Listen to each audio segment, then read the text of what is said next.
Shalom a todos, Gemara Khatimatová, uma boa selagem e inscrição para o livro da vida deste novo ano.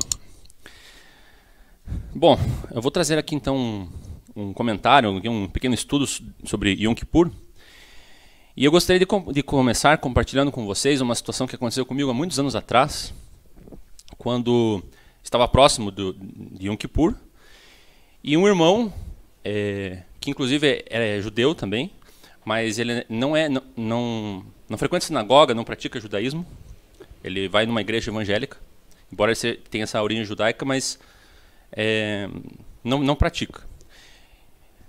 E aí ele me pegou de surpresa numa determinada situação, porque havia um compromisso que nós iríamos participar juntos, e aí ia cair bem no dia de Yom Kippur. E eu falei para ele que eu não poderia ir porque era Yom Kippur.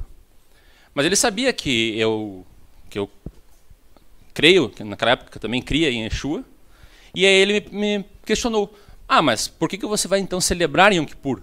Já que Cristo ele já nos perdoou todos os pecados, ele já é a nossa expiação. Ele não falou com essas palavras, né? Mas ele usou esse argumento. E eu confesso que naquele momento eu fiquei um pouco inseguro. Eu não soube exatamente o que responder para ele. Porque, se vocês pararem para pensar, até que faz sentido. Yeshua é a nossa expiação definitiva, e isso é uma grande diferença, um paradigma que existe no judaísmo tradicional, no judaísmo não messiânico e no messiânico. Para o judaísmo tradicional, faz muito mais sentido, nesse aspecto, comemorar, né, celebrar Yom Kippur, fazer todos esses rituais todos os anos, porque eles não consideram essa expiação do Mashiach. Então, eles acreditam que eles precisam ter esse momento para clamar a Deus e receber essa expiação. Mas enquanto a nós que somos messiânicos, que cremos em Yeshua, que sabemos desse ato único que ele fez e trouxe expiação, então faz sentido para nós continuarmos fazendo todos esses atos de Yom Kippur como se nada tivesse mudado? Então essa foi esse pensamento que foi gerado naquele momento, e eu fiquei pensando nisso. E eu não soube exatamente como responder a essa situação. E levou muitos anos para eu desenvolver um entendimento, uma ideia, que hoje, se eu fosse falar com ele, eu saberia exatamente o que responder. E aí eu vou compartilhar com vocês um pouco disso hoje. E isso tem muito a ver justamente com essa imagem que está ali. Vocês estão vendo ali o sacerdote, o sumo sacerdote, e esses dois bodes aqui. Embora nós tenhamos lido Levítico 19, que é uma leitura muito importante, talvez a passagem mais importante de toda a Torá, mas para a gente entender o fundamento do Yom Kippur, nós temos que voltar lá para Levítico 16. Então, lá em Levítico 16, nós vamos ter Parashá Aharei Mot, depois da morte dos filhos de Aharon, que eles morreram por ter trazido aquele fogo estranho, que eles fizeram aquela atividade no incensário, entraram no lugar santíssimo e por isso eles morreram. E aí disso vem uma regulamentação da parte de Deus de, não, olha, vocês não vão entrar de qualquer jeito no santo lugar. Existe apenas um procedimento aceitável para que o sumo sacerdote, esse sim, entrará no santo lugar. E ele terá que fazer várias coisas. Não pode entrar de qualquer jeito. Mas teve que acontecer uma tragédia para que eles aprendessem isso. E é interessante que esse episódio trágico lá de Nadab e Abiú, ele está relacionado justamente com o Yom Kippur. Então o sumo sacerdote, para entrar no santo lugar, ele tem que fazer uma série de rituais, uma série de procedimentos. Primeiro, lavar-se em água, vestir-se, né, com as vestimentas santas de linho, né, diferente daquela vestimenta padrão, que também tem componentes azul celeste, e o éfode, e todos aqueles detalhes. Nesse momento ele vai vestir-se praticamente apenas com linho, totalmente branco. E aliás, esse é um dos motivos que as pessoas costumam se vestir de branco, também em Yom Kippur. Além também de se assemelhar com os anjos. Ele deveria sacrificar um novilho por ele e por sua casa.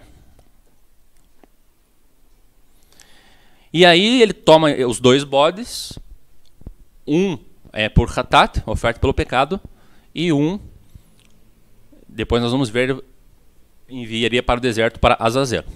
Também um carneiro por olá, oferta de elevação. E aí ele lança a sorte sobre esses 2 bodes.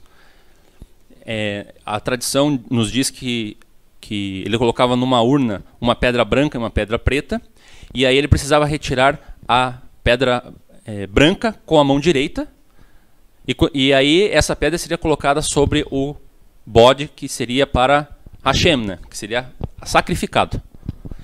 E, consequentemente, a outra seria a pedra preta, que seria para Azazel. Então, um pelo Senhor, que daí seria o Hatat, e a outra por Azazel. E aí, por fim, depois de ter feito tudo isso, aí ele vai acender o incensário, que foi exatamente o que Nadav e Abiú fizeram. Aí sim ele pode acender o incensário e entrar no lugar santo. Desculpe, no lugar santíssimo. No lugar santo ele já estava. E aí ele vai fazer o seguinte, então. Depois degolhará o bode da expiação, que será pelo povo, e trará o sangue para dentro do véu, e fará com que o sangue, como fez com o sangue do novilho, e o espargirá sobre o propiciatório e perante a face do propiciatório. Assim fará expiação pelo santuário, por causa das imundícias dos filhos de Israel e das suas transgressões, e de todos os seus pecados. E assim fará para a tenda da congregação que reside com eles no meio das suas imundícias. Então reparem que no verso 16, assim fará expiação. Quem fará expiação? O sumo sacerdote. Então nós temos lá desde o princípio que a pessoa que faz expiação pelo povo é o Kohen Hagadol, o sumo sacerdote. Agora vamos parar para analisar aqui um pouco essa questão dos 2 bodes. Então veja que os 2 bodes é um sacrifício único. É um procedimento de expiação diferenciado dos demais que havia. Quando nós vemos os tipos de oferta, né, que eram trazidos lá, desde Levítico 1, a gente vê que tem vários tipos de ofertas que são trazidas no altar, muitas delas com animais, mas geralmente é levado um animal. Ou às vezes até é levado mais de um. Só que aqui existe uma particularidade, são 2 animais que são levados, um é morto e outro é liberado.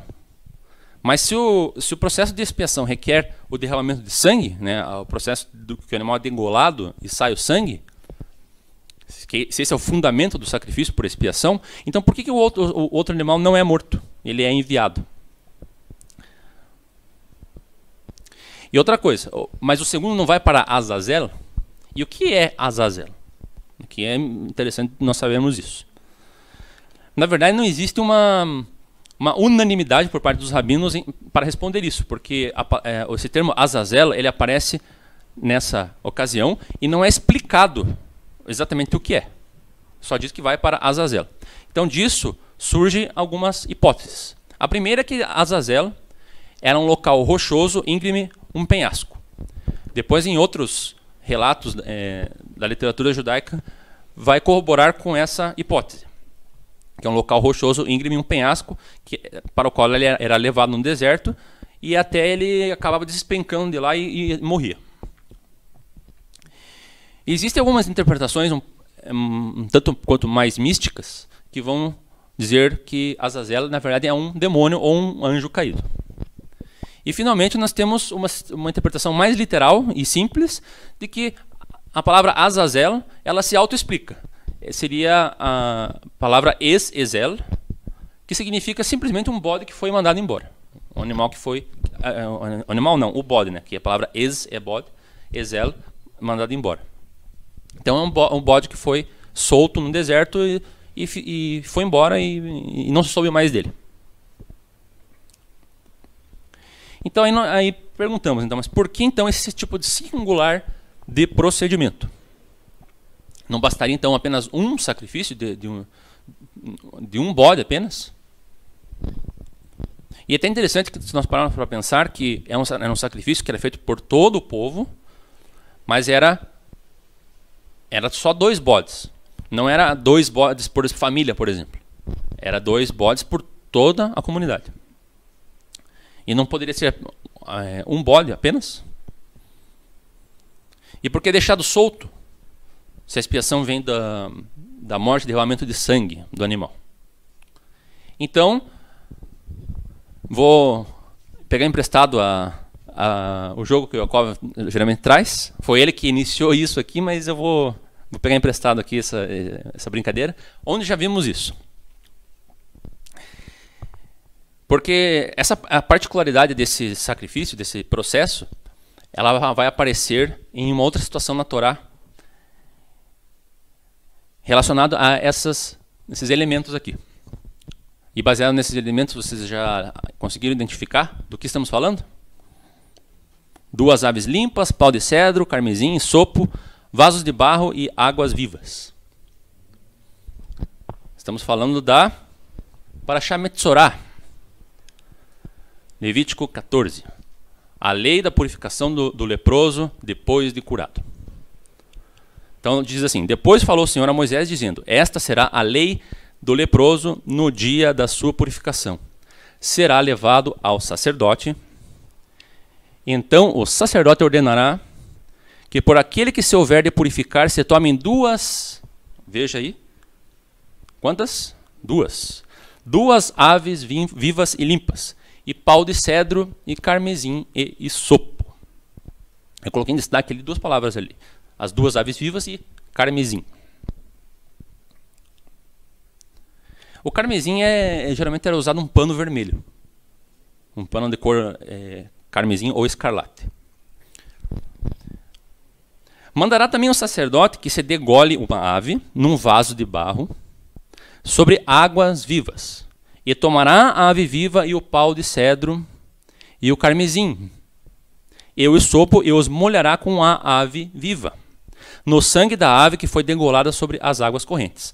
E sobre aquele que há de purificar-se da lepra, espargirá 7 vezes. Então o declarará por limpo e soltará. Opa! A segunda ave também era solta, igual o bode. E soltará viva sobre a face do campo. Então, vemos algumas semelhanças aqui. No primeiro momento, nós vemos que tem 2 animais. E um deles era imolado, sacrificado, degolado. E o outro era solto. Solto vivo. E aí nós vamos compreender que, no caso, essa lei do leproso depois de sarado envolve uma singularidade, envolve uma situação à parte. Que é o quê? É quando o leproso ele poderia voltar à vida em comunidade, porque ele estava limpo, a lepra tinha cessado. Mas ele precisava fazer esse ritual para que o sacerdote o declarasse o quê? Limpo. Então, o procedimento de tzará envolve então esse elemento diferente de um simples processo de expiação. Então, quando nós estamos falando de expiação pelo pecado, oferta pelo pecado, pela culpa, necessita sacrificar o animal. Mas aqui nós estamos falando de algo além disso. Nós estamos falando de uma mudança de status do indivíduo, em que ele saía do status de lepra, de impureza, para um estado de pureza. Só que não é aquela impureza ritual que as pessoas tinham da decorrência de fluidos do corpo, por exemplo, ou de fluxo de sangue, ou por ter comido um animal não kasher, ou por ter encostado num cadáver. Porque nesse caso a pessoa ficava impura só até o pôr do sol, e depois bastava ela lavar suas vestes e lavar o seu corpo e já estava automaticamente pura. Mas aqui não. Aqui a pessoa precisava ser primeiro curada. E essa cura, num processo de tsarat, num processo de lepra, só poderia acontecer através de um milagre. Era um dom de Deus essa cura. A pessoa não era curada, ia lá, tomava um remédio, passava lá um unguento na pele, depois ali de 1 ano estava curada. Não. Essa era uma doença que geralmente vinha da parte do Eterno, era uma doença espiritual, o próprio surgimento da doença também é um milagre, só que para o mal, e a cura também era um milagre para o bem.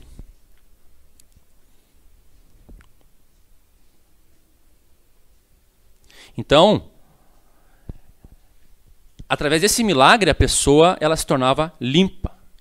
Ela voltava à vida. Nós já estudamos nesse contexto da Parashá Tazri e Metzorá, que a lepra era um estado de morte que a pessoa tinha porque ela saía do convívio da comunidade, tinha que se isolar, ir para um lugar afastado. Geralmente eles habitavam em catacumbas, em cavernas, para ficarem escondidos, distantes do contato de qualquer um. Ou seja, no estado de pessoa praticamente uma morta-viva, né? Não tinha... dependia que alguém passasse por lá e deixasse alguma comida para ela. Era uma vida muito miserável.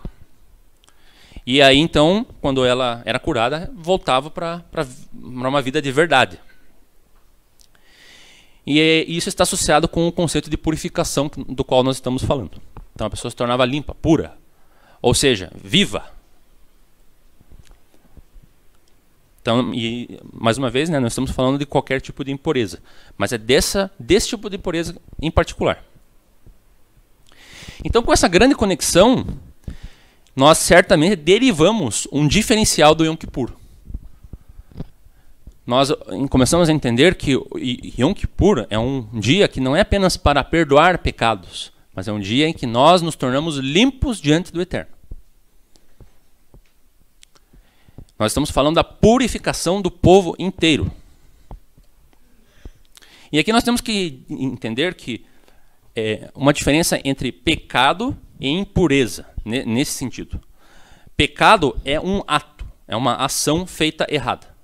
Já a impureza é algo que está ligado intrinsecamente conosco, está ligado ao indivíduo. O pecado está ligado ao ato de pecar, e a impureza é o resultado disso nas nossas vidas, no nosso estado de espírito, no nosso status de vida, em que quando nós pecamos, então ficamos impuros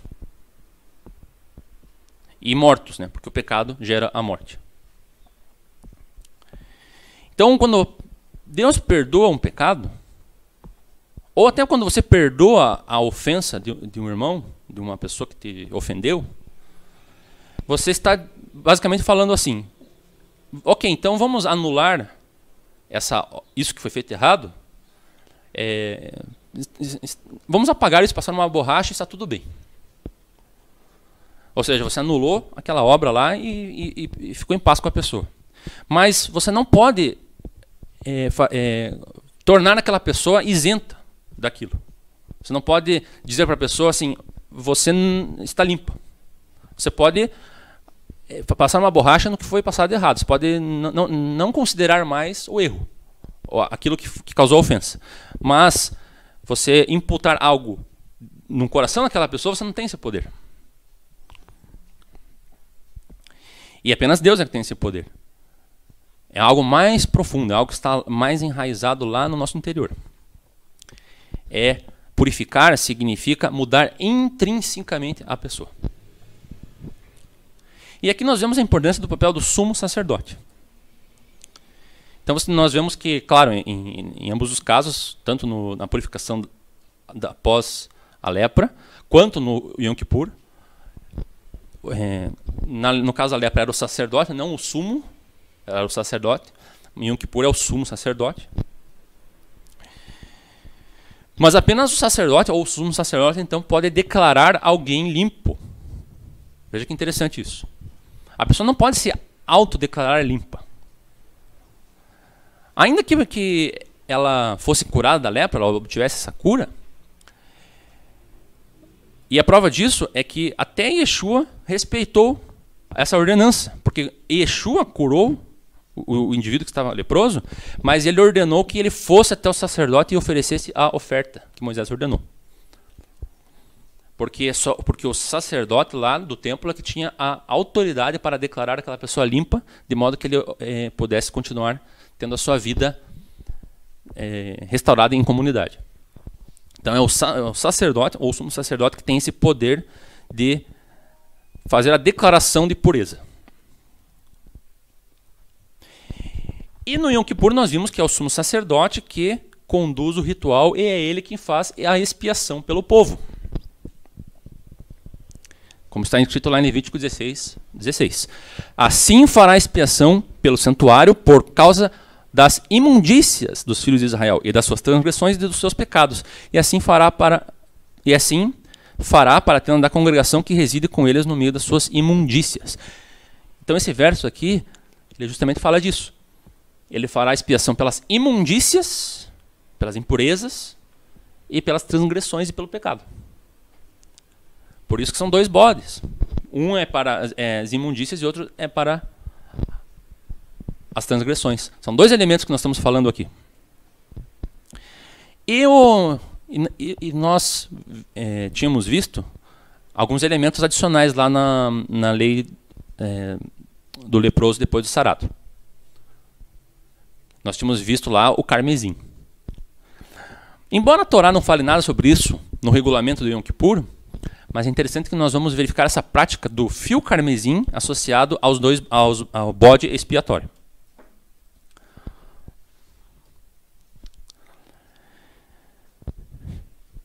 Lá em Isaías capítulo 1, verso 18, diz assim: Vinde então, e argui-me, diz o Senhor, ainda que os vossos pecados sejam como a escarlata, eles se tornarão brancos como a neve, ainda que sejam vermelhos como o carmesim, se tornarão como a branca lã.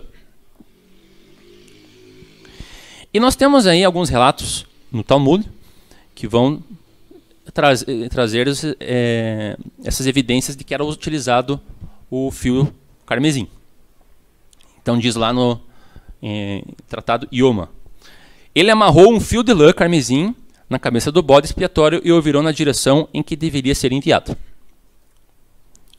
Mais adiante diz assim: Ele foi amarrado no animal novamente após ele ter sido enviado para o deserto, imediatamente antes de ser empurrado de um penhasco. Até na epístola de Barnabé, embora não seja canônico, né, isso, mas ele cita também o fio carmesim.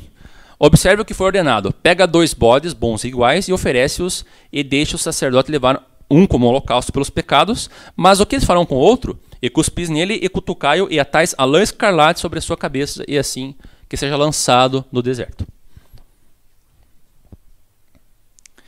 E no Tratado Shabat também diz o seguinte: Como sabemos que uma tira de cor carmesim está amarrada à cabeça da cabra que é enviada para o deserto? Porque está dito: se os seus pecados são como a escarlate, eles se tornarão brancos como a neve. Por um milagre, essa tira de cor carmesim ficou branca, mostrando assim ao povo que eles foram perdoados de seus pecados.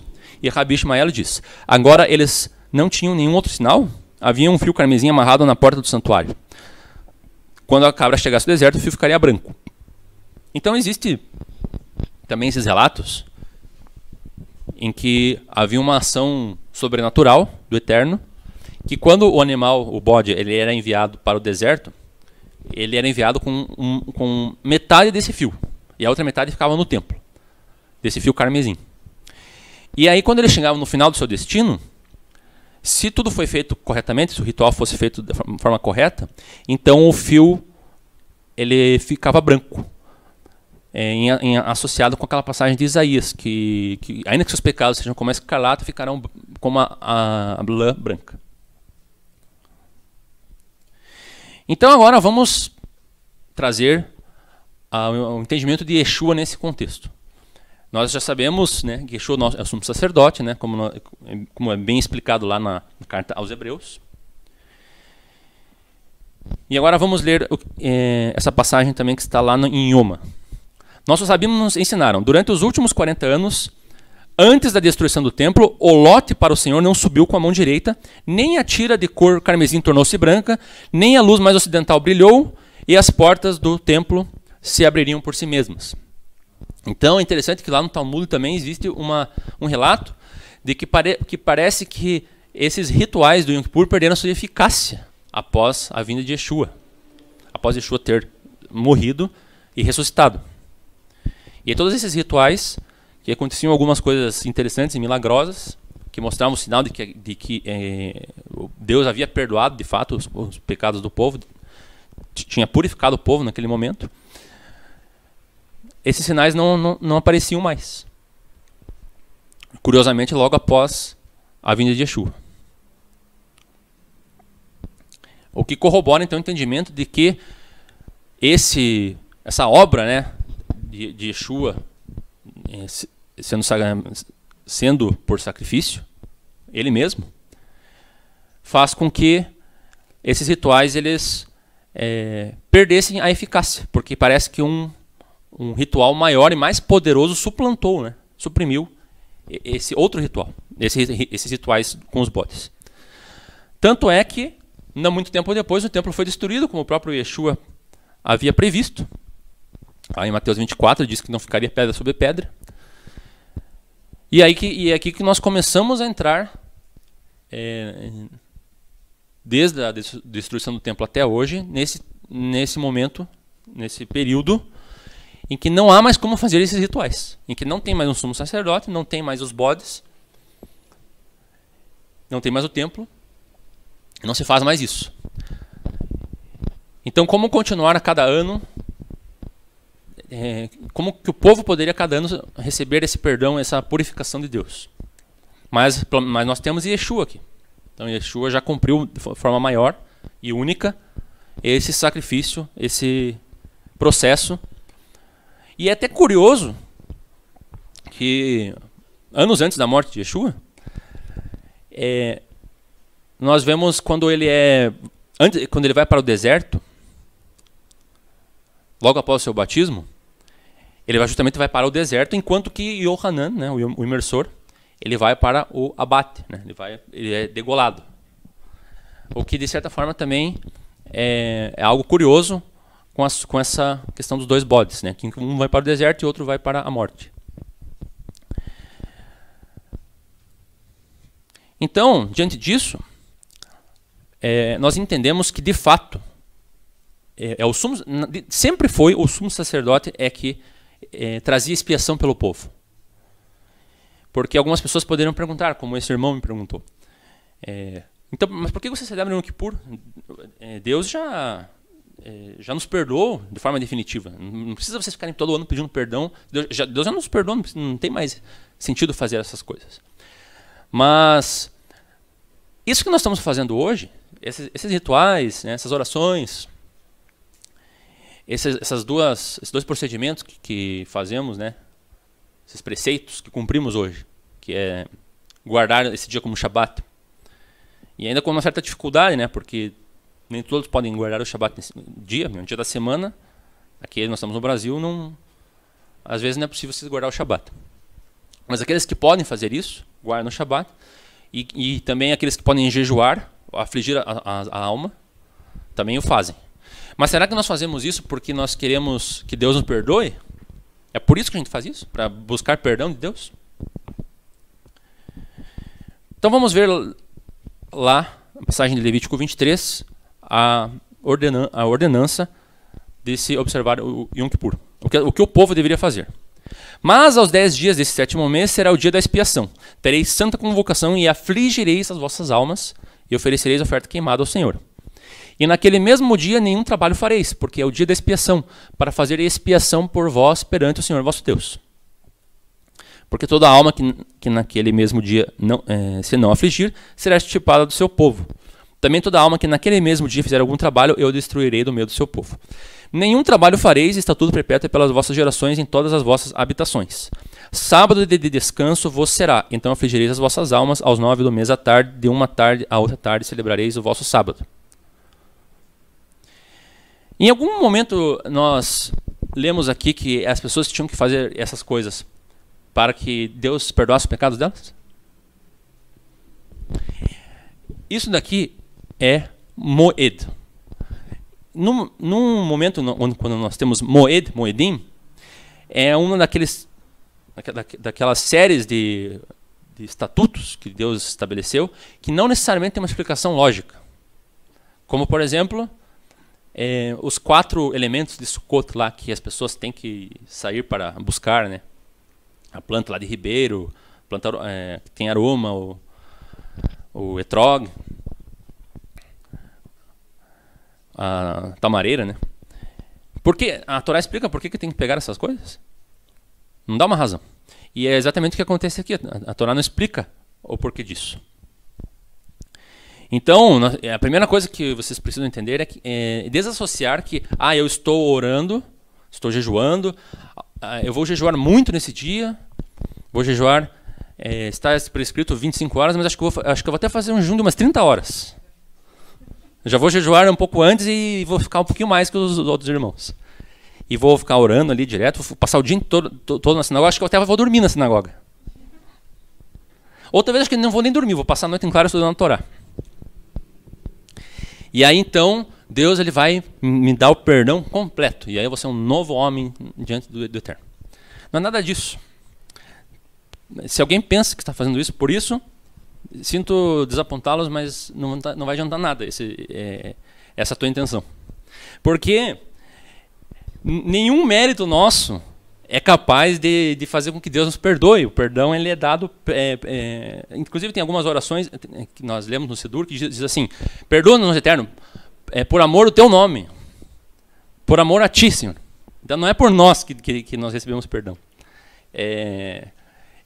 Deus nos perdoa por amor ao Filho dele, que é o sumo sacerdote, que, como nós tínhamos visto lá na Torá, era o sumo sacerdote que traz expiação. Então esses elementos que nós estamos fazendo aqui não é para obter perdão, mas é para reconhecermos a culpa.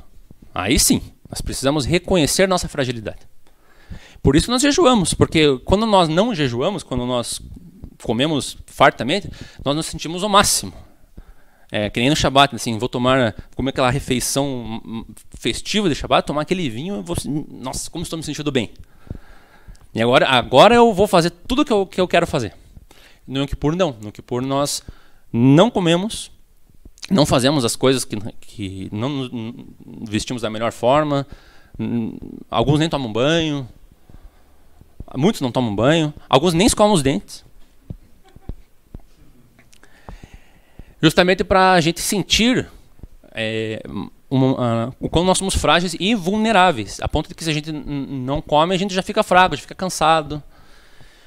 Para a gente lembrar que Deus é que fornece todas as coisas, inclusive o perdão. Aliás, mais do que nunca. Então, essas coisas que nós fazemos, né, no Yom Kippur, é justamente para nos conectarmos com essa graça divina. Para que a gente esteja num estado em que a gente possa captar o quão nós somos dependentes do Eterno. O quão nós devemos adoração a Ele e gratidão. E aí nós confessamos o pecado. Como nós fizemos aqui no Vidui. Confessamos da nossa culpa. Confessamos de forma coletiva, como povo.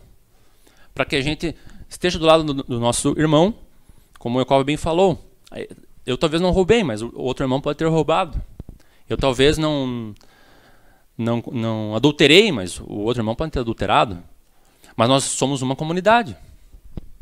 Quando alguém na comunidade erra, os outros são abalados também.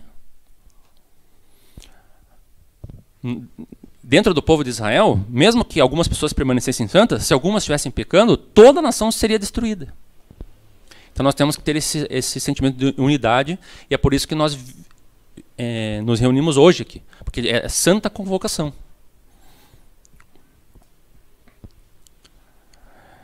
Então vamos analisar aqui então, os dois principais preceitos, né, que nós guardamos hoje, que é o Shabat, um dia de descanso.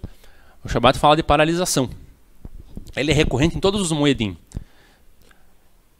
Desde o Shabat, que já é um moedo por si só, quanto nas outras festas. Em Pesach, Shavuot, Rosh Hashanah, Yom Kippur e Sukkot. Todas elas têm Shabbatot no meio.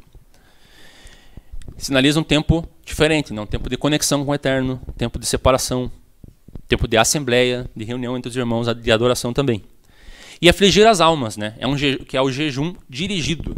É diferente de um jejum comum, em que muitas pessoas fazem jejum para emagrecer, por exemplo, para perder peso, mas ela está fazendo jejum e fazendo as suas coisas do dia a dia.